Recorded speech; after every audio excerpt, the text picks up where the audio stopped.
Good afternoon, everyone, and welcome to our second Athlete Development Workshop. I am Shanil Shalri, the President and Founder of Supporting Girls in Sports, and also one of Saint Lucia's representatives at the FIBA Americas Adelante, a women's forum. I will be your moderator for this session.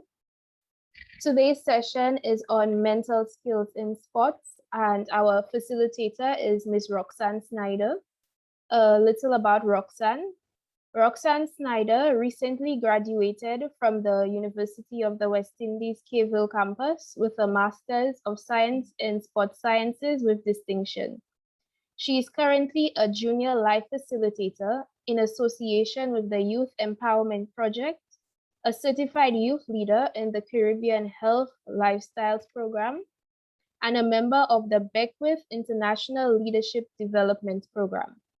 In addition, Roxanne is the second vice president of Netball Saint Lucia, a certified coach in level 1 netball, basketball, and athletics, a trustee for Supporting Girls in Sports, assistant coach for the National Under-21 Netball Training Squad, and the head of Department of Physical Education and Sport at her school. We would like everyone, if you change your names, ensure that it is your real name along with your sport or country so you can be easily identified. And I hope you take part in this session. It is going to be very interactive. Okay, good afternoon, everybody. Like Shanil said, today we want to make this activity a very interactive one. And as much as possible, we just want you to just share your experience. It could be for basketball or any sport that you have played. We have a few videos to watch, and then afterwards we want to engage in some discussions. We do not only want to be listening and have me there as the only presenter. So I will just share my screen. While we wait for Roxanne to share her screen, let me just acknowledge some persons. Mr. Leslie Colomo, who is the president of the Saint Lucia Basketball Federation. We have Mr. Frederick Brown from the Caribbean Basketball Federation. Mr. Wayne Venti, thank you for joining our session. You're most welcome. Thank you very much. So can everybody see my screen? Yes. Yes. So I will not go into full PowerPoint as yet because I have to be back and forth for the videos on YouTube. I tried incorporating the videos into the PowerPoint, but it was not uploading. So today I will be looking at the mental skills in sports, or what we refer to it as the psychological skills training. So before we move into the presentation, I just want to differentiate between the two objectives. We have exercise and sports psychology. Objective A is understanding the effects of psychological factors on physical or motor performance. How does anxiety affect a basketball player's accuracy in free throw shooting? How does lacking self-confidence influence a player's ability to learn to swim? And does imagery training facilitate to recover in injured athletes and exercisers? And then there's the objective B, understanding the effects of physical activity, preparation on psychological development, health, and well-being. Today we'll be looking at objective A, where we say we use things such as goal setting, where we use imagery, relaxation to help improve or enhance an athlete's performance, compared to objective B, where we say using sporting activities can help one if their depression or their mental health. So we are focusing on objective A. So we're diving into the presentation, and we had two major cases where we had famous athletes or elite athletes dealing with depression. So I'm just going to play a short video. It shows 9 minutes, but I'm only playing the first 4 minutes, and then we will have a discussion on what are your views on elite athletes dealing with depression. Where I realized that this thing was so much bigger than me, and I didn't know how it was affecting me. I didn't even know that I was dealing with anything. I was just walking around thinking that I'm just being a pro athlete. I'm supposed to continue to mask pain. Talk about toughness and mental fitness or mental health. You think of it as masking pain. I cannot be injured, whether it's mentally or physically. So 10 years ago, I stood in front Y'all of going outside? networks, bloggers, reporters, everybody on the beat. They on coming off a year of the lockout, and I sat there, and this is what I just, and this thing touches all. And right now, today, where we're at is where the cancer community was 30 years ago. Remember, back in the day, they thought it was contagious to a point where if you just touched them, you could get it. So in that day, we looked at everybody and said, look, we need to put faces on disorders. We need to put voices around it. We need to break the stigma. That is the most important thing you can do right now. Forget the money, forget the funding, forget hospitals.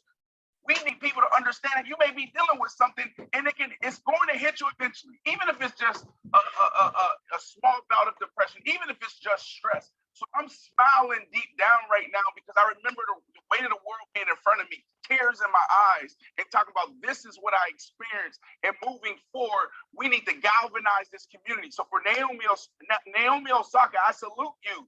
Simone Biles, I salute you. I know it may be tough right now, but what you guys are doing, it matters. And it's pushing this conversation forward. Just yesterday, I was on with an athlete, and they called me, professional athlete, just checked in the camp, NFL player. And he said, Brandon, I was diagnosed with this, and I'm trying to figure out what do I do? How do I live with this? How do I play through this? Because there was times last year where I didn't want to play at all. And I said, buddy, you're off right now. It's okay. You got to realize that these professional athletes, they got 70,000 cheering fans live. They got another couple million tuned in, and you always have to be on. This is one of those industries and one of those things that you do from a career standpoint where you always have to be on. It may be no media in that, but there's other professions where you can hide. You can take a day off. It's okay to say, you know what, this is a sick day. You can't do that in sports. So I told this young man, I said, buddy, it's okay. And you just have to realize that everybody else around you have to adapt. This is the time right now. I'm extremely excited about where the mental health community is. I salute Simone, I salute Naomi and all the other athletes standing up today saying, you know what, mental health matters. Okay, so this is the part I wanted you to see for athletes who decided to discontinue their participation in major tournaments. And I just want to know, what are your views on this?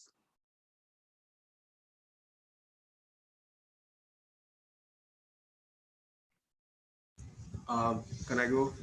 Yes. I think for a long time, we've been conditioned to think that being an elite athlete means that you've paid the cost physically and mentally to be at the highest level of your sport, and therefore we equate that as physically fit and strong as you look, you must be. It's rigid. You must be the same way mentally if you are an athlete, and there are no exceptions, especially for elite athletes, and especially as fans. We are unrelenting. We want to see our athletes perform well all the time, no matter what the conditions are. And we sometimes forget that they're human beings just like everybody else. So I think there's been a long history of conditioning where that is concerned.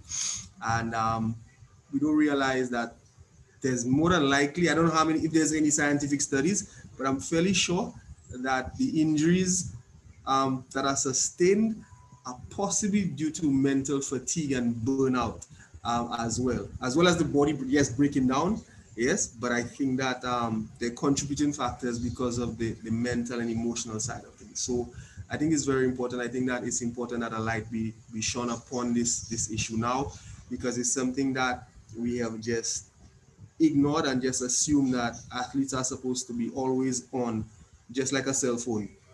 But you know what? Just like a cell phone, the battery dies, and when it's dead, it's dead. So I think that it's really important for us to consider the psychological side, especially at the highest level. Everybody's good at their respective sport, The separation comes from the mental side. And I don't think that we appreciate or pay enough attention to that. Yeah, that's it for me. Yes, thank you for your contribution. I feel like you're taking over the presentation. But what if I tell you I disagree with you? To me, if you're an elite athlete, the money is there. Can I make You a are point? paid, the preparation is there. I believe you have to suck it up. I kind of disagree with you on that. Anybody else has any contributions? Or Yeah, do can you I want just to say something? yeah, Yes. can I just make a point? Yes. I hear Leslie's point, and I can Yes. see some merit in it, but I always refer to Michael Jordan, who many people consider to be the greatest athlete ever. And when Michael Jordan was asked about No, Harry. load management and resting, his answer was, you could never tell when this kid is in the stands who will see you for the first and only time. So you owe it to that kid to be your best every second that you're out there on the court. And I juxtapose that to other high stress jobs like surgeons who are in surgery for hours upon hours. Should they be given allowances to make mistakes or to quit in the middle of an operation because it's stressful? So I mean, I am not saying there is no merit in considering the human frailty of athletes, but I think for me, I always reconcile it with this. These people are paid insanely well to play children's games. Could you imagine getting millions just to put a ball into a hoop? So you do whatever you need to do to ensure that you can do this at the best possible way when it counts, and when the persons who are paying, who are allowing you to live that $1 billion lifestyle come to see you. That's what they come to see, and you owe it to them to get it done. Simply because you are offering a service which they are paying handsomely for. So that's my view on it. Okay, thank you for your contribution. Anybody else wants to jump in? Yeah, I'm gonna jump in. So I think there's a big difference between mental health and having a certain emotion. Let's say somebody who does not suffer with anxiety or depression, they will still go through some of the emotions that a depressed or an anxious person would be going through. For example, they can get angry, they can get nervous, they can get frustrated, they can feel stressed out. All of those are normal emotions. But when it comes to somebody who was diagnosed with, anxiety, depression, or whatever the case may be, they have like their ways of dealing with it would be different from a quote unquote normal person, right? So I don't think from like a normal perspective, it's right to say, oh, well, I get stressed out too. You don't get the kind of stress that they get. So I think we need to, kind of reserve judgment on that point. And also with regards to, the people paying for the tickets and the coaches, etc., and living the $1 billion lifestyle, if you will. Your first agreement as an athlete is with yourself. And I can't remember who said it, but there was a particular artist or athlete, somebody famous, who said that, I stopped doing whatever it is because it wasn't fun anymore. So I think when you stop having fun, I think that's when you need to quit. Or maybe you need to, sit out for that season or whatever it is. When it becomes like work and like, oh, I'm just going there because, my coach said to go there, or, the people in the audience, I think that's when you need to take a step back. And that's what these two athletes have done. And I think instead of judging them from a quote unquote normal perspective, we just need to understand that some people have anxiety, depression, etc. And unless we understand what these things are about, we just need to reserve our judgment. Okay, thank you for your contribution. Anybody else? We can take 2 more persons. I hear all 3 persons who contributed, but I am still of the view that like she said, you made an agreement with yourself first. So if you said that you are going to do something, why is it that you want to quit in the middle of the journey? Why not accomplish it? Why not finish it? And then we get that persons before, when we were training, it was country before ourselves. Okay, we're injured, but there's only 5 minutes and we need to push ourselves. And I realize nowadays we don't get that. Before anything, persons quit. If they're not in a good standing or they realize they're going to lose, they blame it on their mental health issues. And that's what I'm seeing right now. So that's why I'm asking, is this a new trend? Because we're just getting a lot of persons coming out there with, they are depressed, they are trying to work on their mental health issues. Let me jump in again. Sorry. I think that there is a possibility and a chance for other people who are not medically diagnosed to take advantage of it. But these two people, as far as I know, they have no reason to make it up, you know. But if it comes to a case where, let's say in Saint Lucia, for, you know, going to character, some kind of a representing your country, and, you know, an athlete is like, well, you know, something about mental health, and there's no actual proof of that, I think we need to maybe have a talk with the person. Maybe it's not mental health. Maybe they just, I don't know, maybe they just don't really like the sport. Maybe they're doing it because Looking of for their a way to get parents. out. Yeah, maybe they're doing it because of their parents, or maybe some kind of issue. But if the person actually has the records to prove that, yes, I am diagnosed with whatever it is, we just need to understand that sometimes, like, I feel like when somebody says that they have anxiety or depression, everybody's like, yeah. But then when they actually display the symptoms, people have a problem. Like, whoa, I didn't know. I know that you were bipolar, but I didn't know that you would, you know, crash your car randomly. Or, I mean, I think we need to really understand the symptoms of these conditions and decide whether or not we want to work with such an individual. For example, if I'm a coach and then you tell me you have bipolar disorder, and sometimes you will just I'm just using a random example, but sometimes you will just run around naked. Am I willing to deal with somebody who will just run around naked? If the answer is no, then just don't work with somebody who has bipolar disorder. But then don't complain when the person displays the symptoms of the condition that they told you that they had.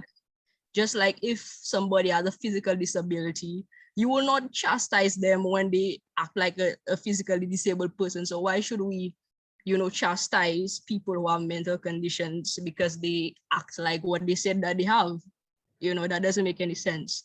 But like I said, we need to be careful with people who are trying to imitate these conditions, because that can happen. The same way somebody, if they get arrested, they can pretend to be insane so that they can use the insane defense. That can happen, you know? Yes. Yeah, that's what I've said. Okay, can we get one more person?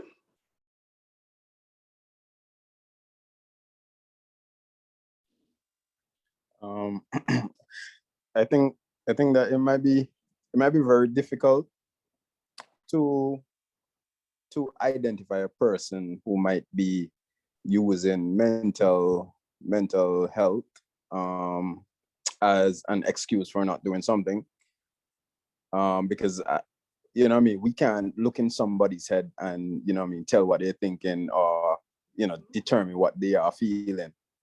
I think what we need to do, however, is try to view each person from a individual standpoint, get an idea as, you know, what's going on with them, what are they feeling, and stuff like that. And then from there, we can, you know, we can have a conversation about mental skills. You know what I mean? Because it's very difficult for us to look at the two examples from the PowerPoint and just as we, because even though Simone Biles is an elite athlete, she is a world champion and stuff like that, she could be using it as an excuse just because of the issues where they were saying that they're not going to score her like the others, but we don't know that. You know what I mean? And like the speaker before me said, it doesn't have to be a case where she has some sort of mental disorder. It could just be a situation that particular decision by the scorers could be what is causing, you know, her to be a bit more anxious than normal. I don't know. You know what I mean? So I think we just need to look at each person from a more individual standpoint. And this particular topic has to be looked at from an individual perspective and not on a holistic basis when we're you know what I mean, when we're giving our thoughts about you know, why certain people do things, right? But in terms of a more general approach, I think what we need to do, however, is try to go through more of an educational process, and once we can educate young athletes or even older athletes on the importance of mental skills, I think that would minimize the occurrence of people using it as an excuse for not playing, or you know, whatever the case may be. Okay. That's my bit. Okay, thank you for your contribution. Okay, so we're moving on. I just wanted to say that I was just playing devil's advocate, because if I'm here to speak, oh, sorry, we have another person. We have one person. Kerry, would you like to go? Yeah, I was just gonna add to the last point. Maybe one avenue we could look at is having sports psychologists stationed at these elite tournaments and some amateur tournaments as well, that could give us maybe an objective view as to what these athletes might be dealing with and assist them during the tournaments, as opposed to only learning about it after they become affected in that sense. Okay, thank you very much. Okay, so we're going to go to the poll since everybody didn't get a chance to share their views or their experience. We just want to go to the poll just to get an idea of how persons think. Like I said earlier, I was just playing devil's advocate, and I just wanted to flip it to see how persons think and to see if anybody share that same sentiments with me. So thank you for your contribution. So the first question. So it's just a yes or no, and you just click on your response.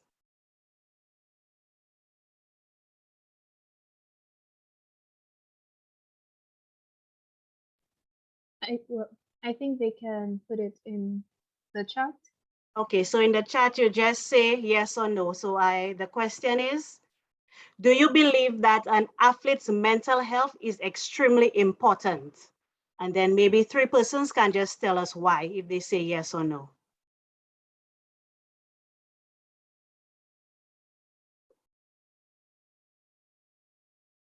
So I'm seeing most persons saying yes.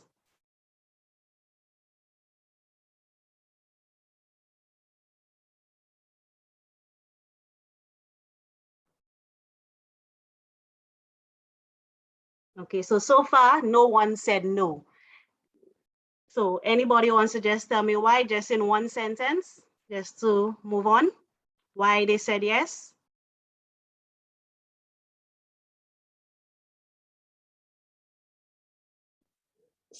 Sports is 90% mental and 10% skill.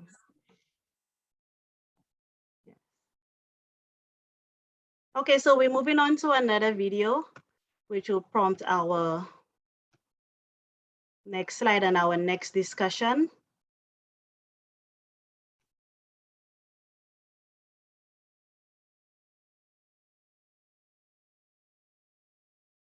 So this one has to do with the coach. A lot of us spoke about persons coming in with their mental health issues or persons having problems performing.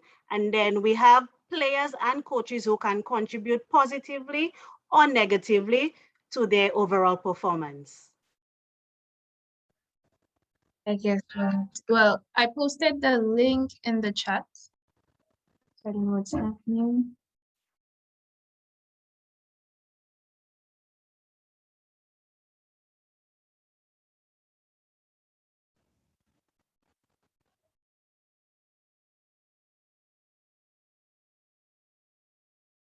I think Roxanne's computer just back in. We apologize for the technical difficulties.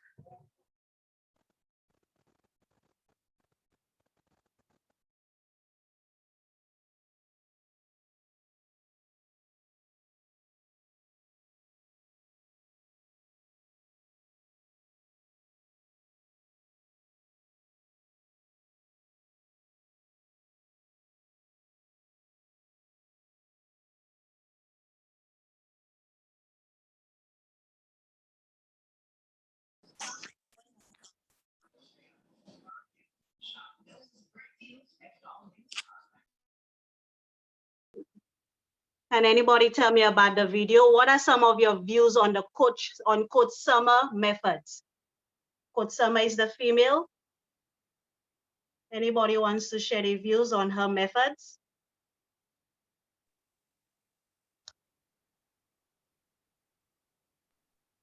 Yeah. So I just finished the video. I think Coach Summer, she's obviously not understanding that she's the coach for, I'm guessing these children are probably like 8, 9 years old, or probably 10. These are, first of all, these are minors, and there's like even if you're not a coach, even as a person, there's certain things that are acceptable and certain things that are not acceptable. You know, you cannot be cursing and using the F word with 8-year-olds and 9-year-olds. That's ridiculous.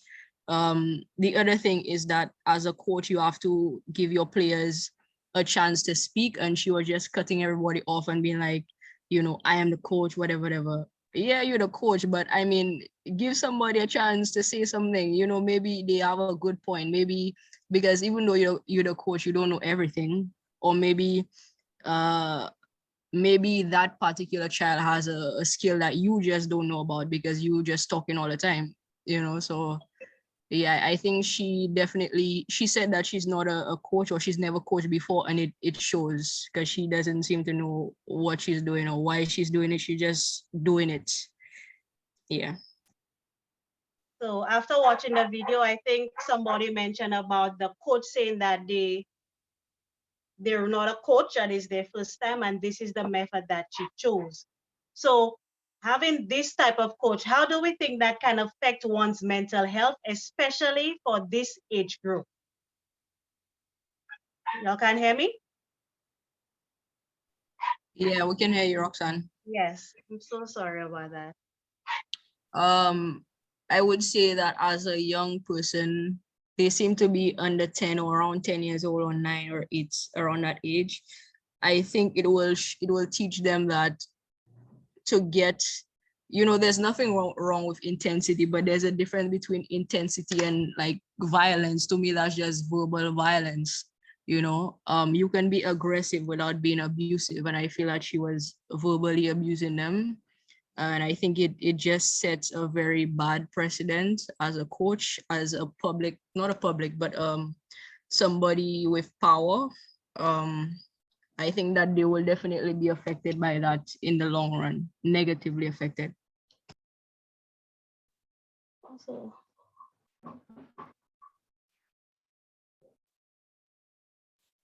can you hear me? Next slide, Chanel.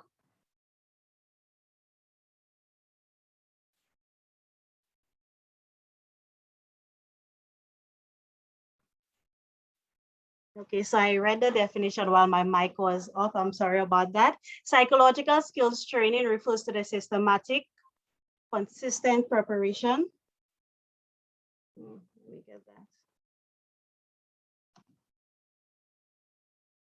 Yes, systematic and consistent practice, of mental or psychological skills for the purpose of enhancing performance, increasing enjoyment, or achieving greater sport and physical activity, self-satisfaction.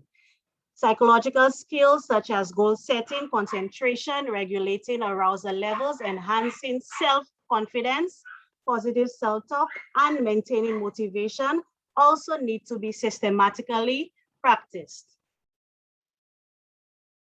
Next slide. Am I still there?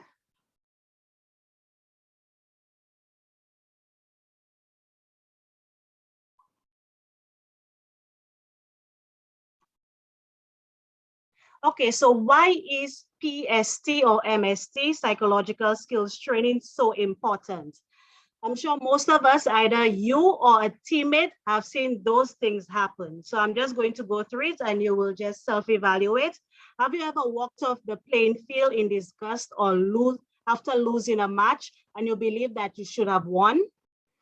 Or froze at a critical point in the competition, felt depressed because recovering quickly enough from an injury, lacked the desire or motivation to exercise, mind wandered during a competition, became angry and frustrated with your performance and put yourself down, So if you have encountered any of those, we're saying that PTSD is important because we can help you, or we can target your mental health, and we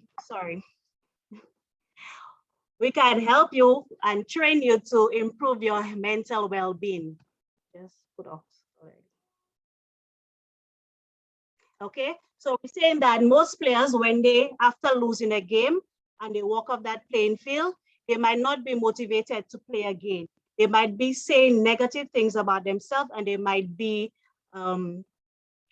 disappointed in their behavior. And with the PTSD training, what it can do is help athletes to deal with losing. So how is it that you can deal with losing instead of going in a corner and cry? What we can do is have things such as positive self-talk, or your teammates can help encourage you and show you that this is how you deal with a loss, and there are always other games. Also, some athletes believe that they are taking too long to recover because sometimes they are not mentally prepared to recover from that injury. So with the PTSD, they are able to go through the necessary training or the rehabilitation, and along with the mental skills training, they can recover a lot faster. Next slide. Okay, so the next question is it a misconception that champions are born rather than made? So you can post it in the chat.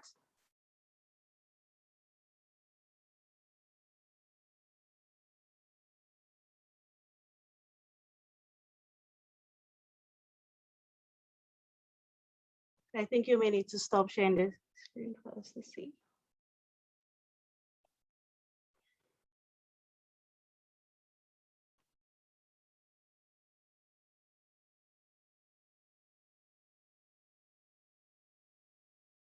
So do you believe that champions are born or they are made? So either you just say born or made in the chat.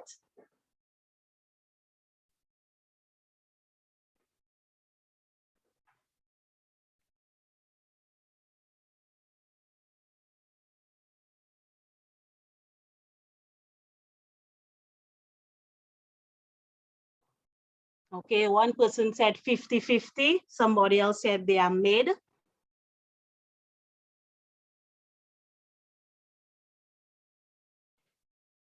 So it's interesting that somebody said 50-50. Can you elaborate on that 50-50 for me?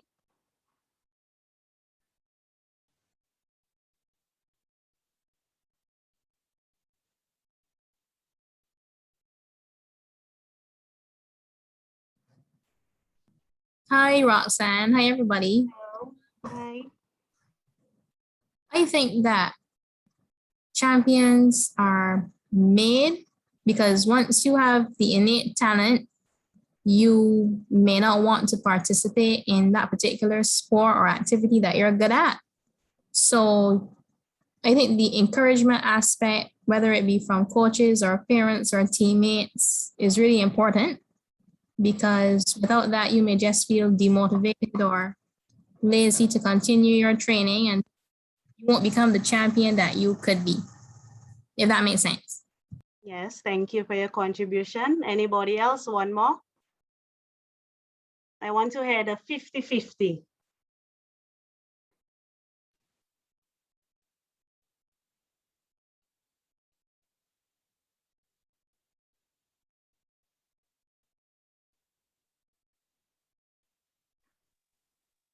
I'm going to agree with Natalie.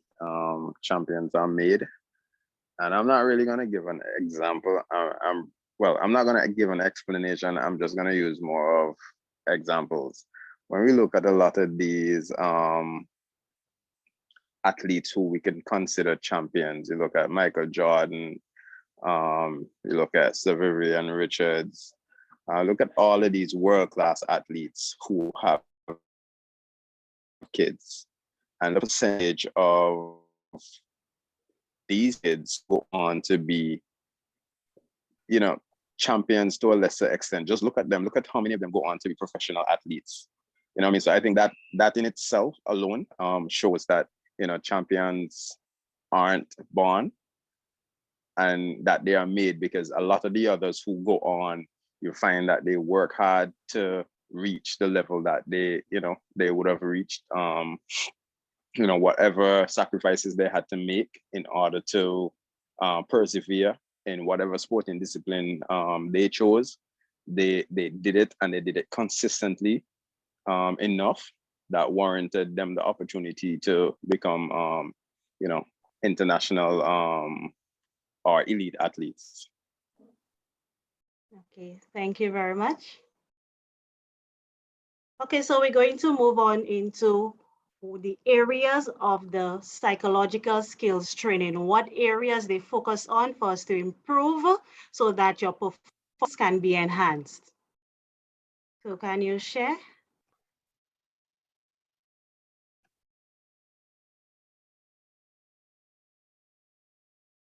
Okay, so we have, what are some of the skills that would be included to develop mental skills? So the first one we have is goal setting. We know that anything that we do, we must set goals. We must have something that we can work towards. Now we know we have long-term goals and short-term goals. We also have performance goals or outcome goals. So those goals would be set and they have to be realistic. Also, you must enjoy the journey when accomplishing those goals. So some persons may take the court and just start playing with no purpose. The purpose might only be to win, but what are the necessary steps for you to win? Are you going to score all your goals? Am I still there? Yes. Are you going to score all your goals? Are you going to play harder defense? Are you going to defend 100% of the times? Okay, then we have self-confidence. This is where you need to believe in yourself. You need to have that high self-esteem. You need to believe that you can do it. And some persons, from the time they take the court or the field and they start doubting themselves, it shows. This is where your opponents might see that you are afraid or they can intimidate you. So the mental skills would be that where you are exhibiting some good or high self-esteem. Next slide. Okay, so for pre-game prep, we're looking at the positive self-talk. Some persons might just open space or even in the mirror where they talk to themselves saying, I can do it, you got this. This is what I'm going to do. I am a winner, I am a champion. So this is where you use certain mantras to just hype up yourself. Okay, so sometimes you can do it as a team, but this one, it has to start with you. Like Daniel mentioned earlier, the contract begins with yourself. You have to motivate yourself. And then we look at the mental preparation, where you are tuned in, you are in that zone, where you are ready for that competition. So with the mental preparation, some persons have different styles. Either they have their music in their ears, where they listen to a certain music either to hype them up or to calm them down. The mental preparation, whether it is putting on your shoe, it starts from there for some persons. If they have to put on their left foot first and then move on to the right, if they have a lucky socks, all those things can lead to their mental preparation. We have imagery. Now, a lot of us don't believe that imagery is that important, but just having to relax or calm down before the game. Mindfulness, this is where we have different things for us to meditate on, actually visualizing ourselves in that position. So for this picture, the visualization shows that you are at the end and you are the winner. You are going to be the winner. In basketball, if you realize when they're taking a free throw without the ball, you can see that they're already doing the arm action of shooting, where they extend their hand and they have that follow through. Then when they receive the ball, they do that same action. So this is where you are visualizing yourself, taking that free throw and you are making it. Okay, and for the visualization, not because you are not doing it, for you to do it halfway. You are going to do it like you actually have the ball in your hand and you are doing the task. Arousal control. Okay, and this is very, very important. Most persons say they are not motivated to do this. Most persons are saying they are not interested. Most persons would say they are just doing it because they have to do it. We have the inverted U, where we have performance versus arousal. So at the end where we have it low, if the arousal is low, your performance most likely would be low. Okay, if we have it increasing and it is going high, your performance would be at its optimum arousal level. On the other end of the U, if your arousal is too high, okay, that's where we're moving left, most likely your performance would drop because you are too anxious. Okay, sometimes you are too motivated and then you could have panic attack and you can not perform at your best because you are too aroused. And then we have concentration. A lot of us, when we take the court, our mind is thinking about what are we going to have for dinner? What did we do in the last game? And then we have all that pressure on us. So if we are able to concentrate on the task ahead and take one game at a time, that can help with your mental skills. Next one. So the mental toughness. Now, this is what a lot of us focus on, the mental toughness, and that will lead to our first discussion about the athletes that were pulling out of competition because of depression. So we need to have a winning mindset. And a winning mindset doesn't mean that you have to win at all costs, which can lead to illegal, which could lead to sportsmanship versus, okay, I lost my turn. Gamesmanship, which would lead to gamesmanship. That's what I want to say. So gamesmanship is where you win at all costs, whether it be through cheating, through doping, through using enhancement performance drugs. So the winning mindset, what we want is for you to just have a positive attitude. You have to see yourself as a winner. You have to put in that extra effort. So we could see in that picture, she has 3 persons defending her, but she is still going to go up and take that shot. And this is what we want when we say a winning mindset. Also, we have persons who would normally deal with losses in a different way. Now, we're not saying if your team loses, everybody is crying means you must cry. Everybody have a different way of dealing with losses. So for the younger ones, this is where we may have to interject and probably provide some advice. So if we see a child in a corner crying and probably throwing a tantrum and probably getting depressed, this is where we have to step in and let them know that you played well. There is room for improvement, and this is what we can do. At the next training session, you miss a couple of shots, this is what we can do. We get a chance to work on this and we can come again. If it's an adult, especially for the elite athletes, yes, you are going to provide encouragement or the advice, but they would have different ways of dealing with it. So you have to know your athletes or your teammates.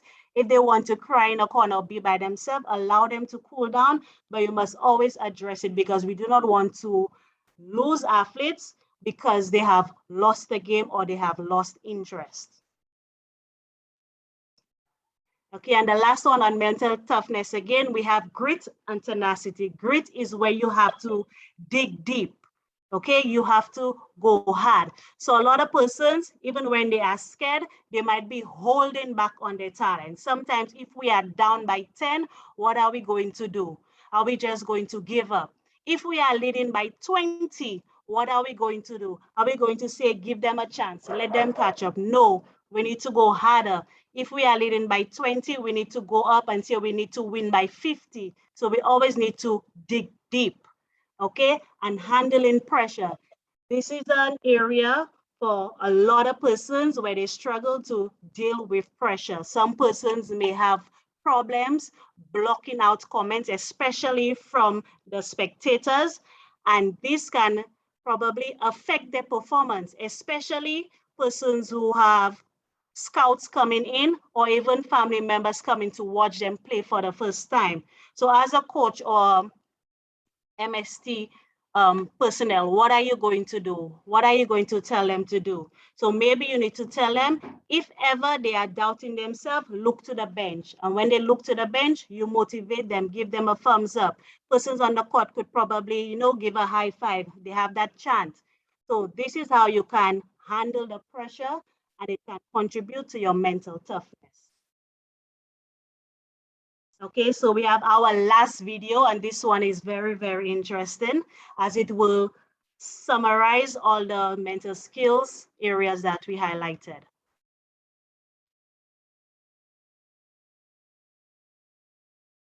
So can you play the next? Yes.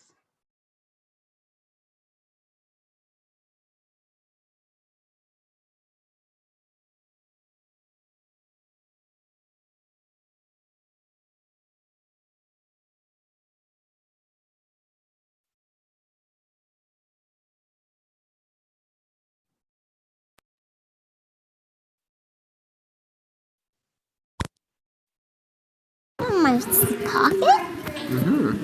Why?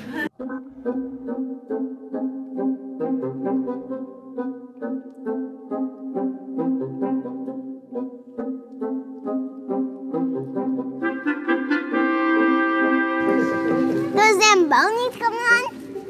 What was that, Mason? Is the Zamboni coming on? Yeah, is everyone gonna come on? Why? Wanna play a little practice? Yeah. I'll be goalie, okay? Okay. I'm a good scorer. Oh yeah, I am. Okay, you garbage. A flop short. Happy Halloween. But I need some help. 1, 2, 3.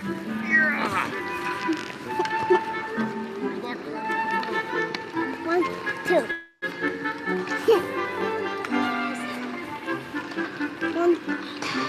One, two. One, two. I'm doing it. 1, 2, 1, 2. I did it. Okay.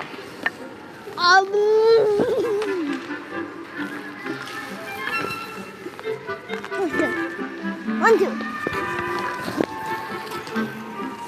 Okay, it's okay.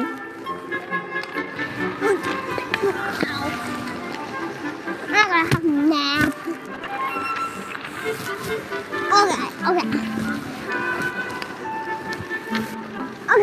Roll.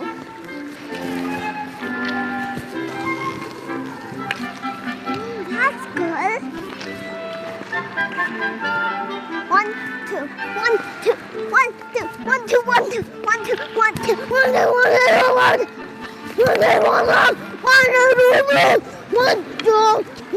2, 1,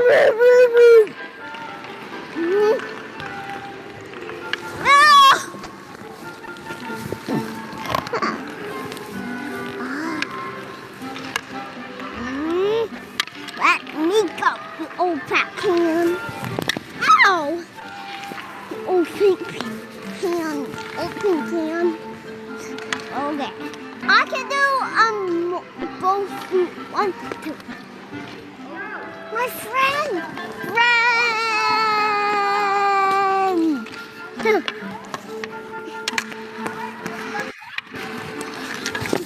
Ow.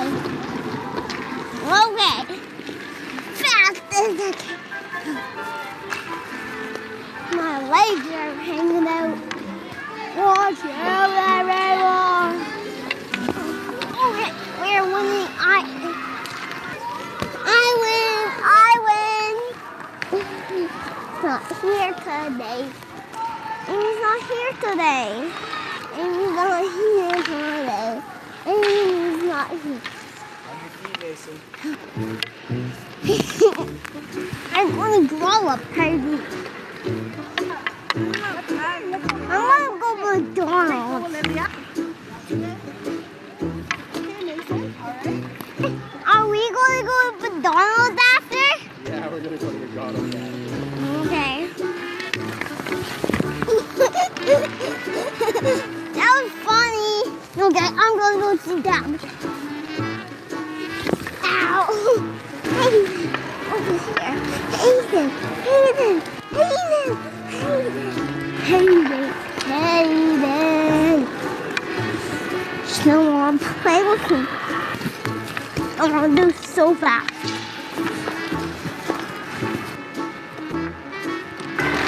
What's that? My legs are tired. I'm not in this group. I have a pee. Ready? We're gonna go do some skating and shooting, which is way better down here. Oh, you're fast. All right, you want to play pass? Yeah. Yeah? All right.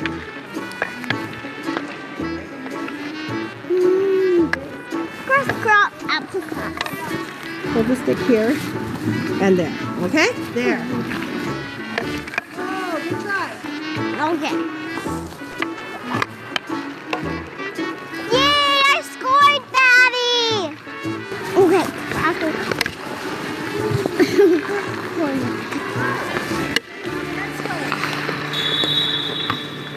Time to go now? 15 more minutes and we're done and then get a baby Happy Meal. Bye-bye! Hey, it's home time.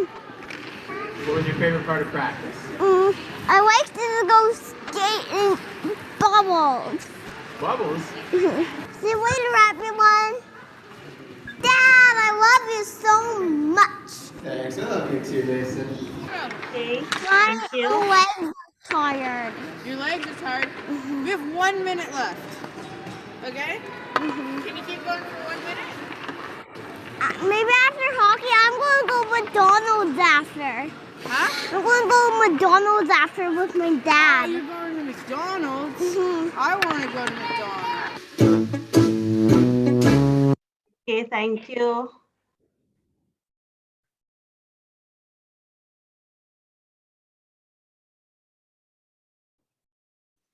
Yeah, so back to the PowerPoint. Thank you very much, Sunil.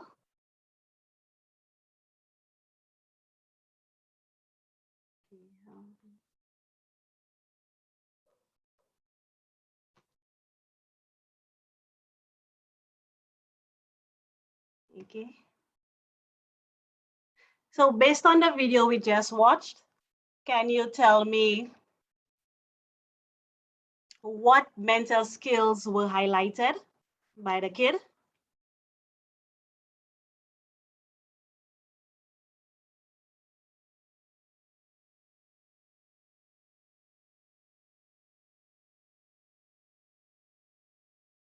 Thank you, Ali.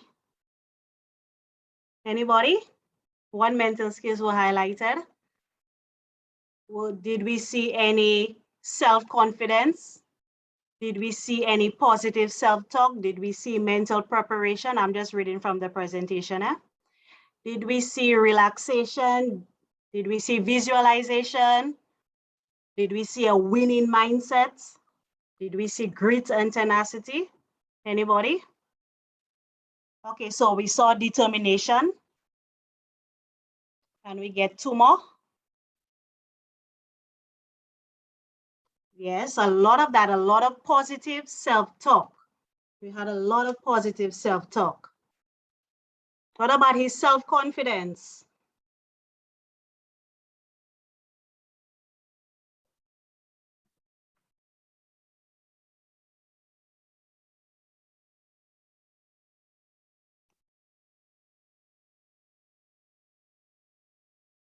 Okay, setting rewards, yes.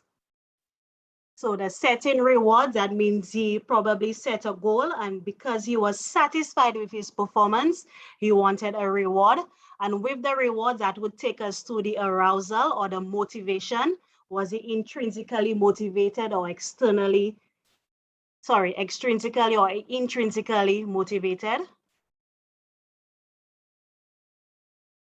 And yes, he was very confident and was not too afraid to try a new skill. Okay, thank you. So we're moving on to our last activity, which is a breakout group, which is just 3 minutes. We want some smaller groups so persons can just share the experience as an athlete. So how do you prepare for the game? Now I chose this picture because in the front, in the middle, we can see 2 experienced players who are the coaches, Coach John and Maya George.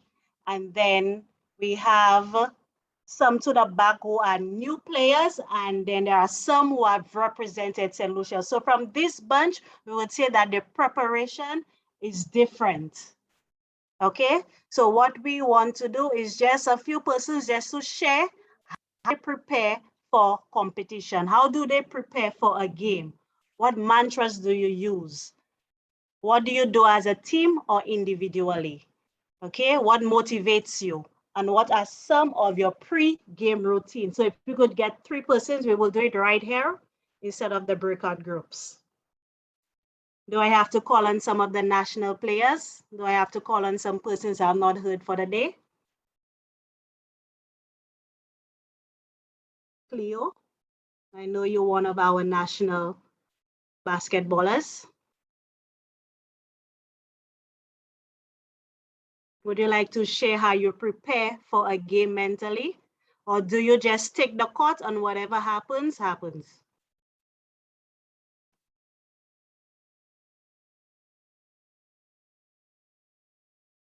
We can take it from any sport.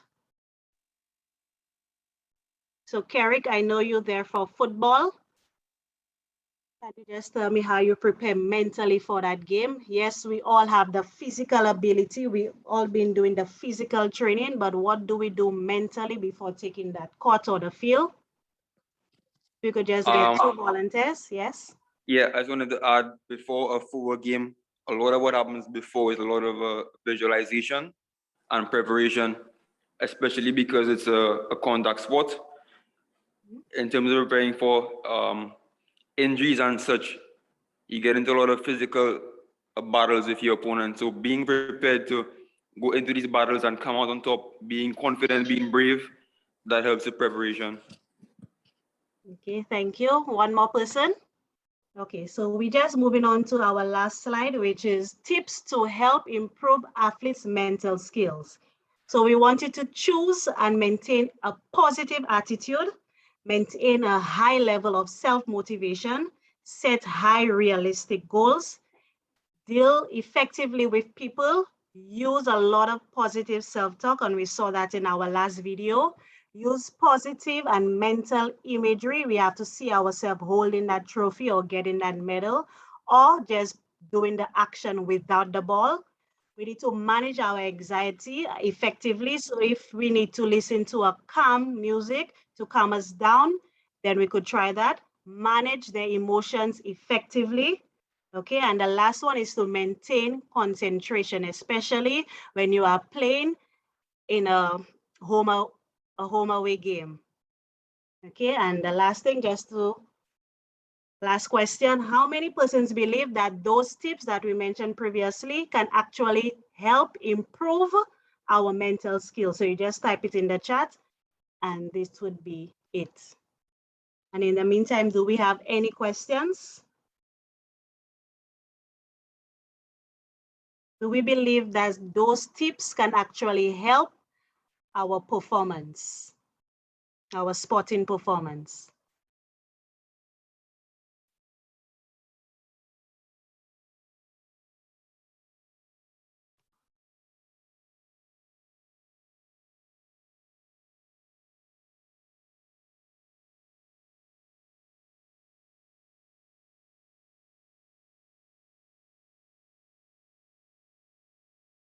Okay.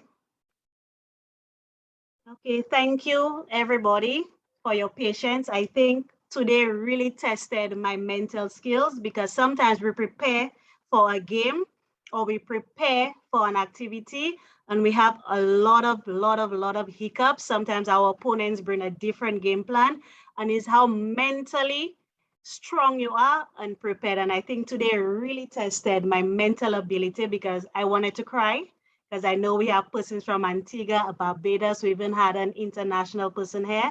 And I thank you very, very much for your patience. So we'll now open the floor for any questions. You could go to the last slide.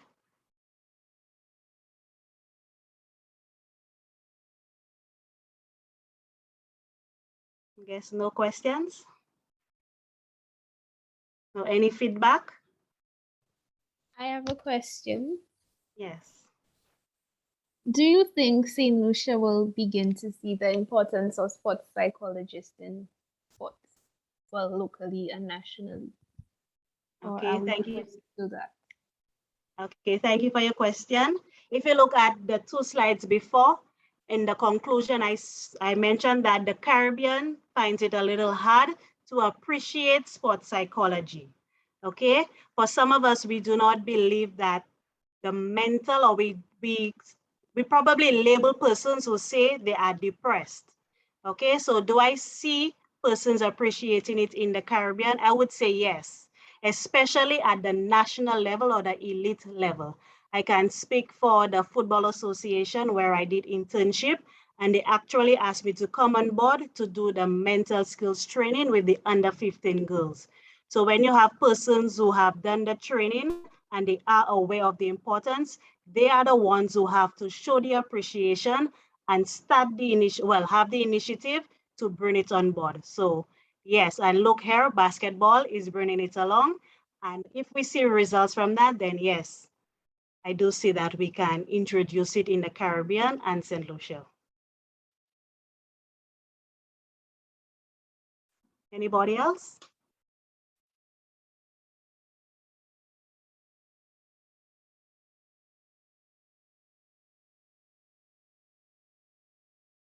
Chanel, I think that is it.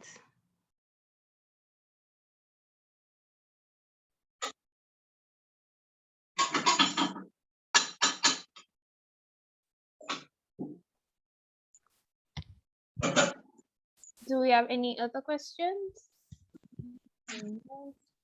Well, I guess it was clear.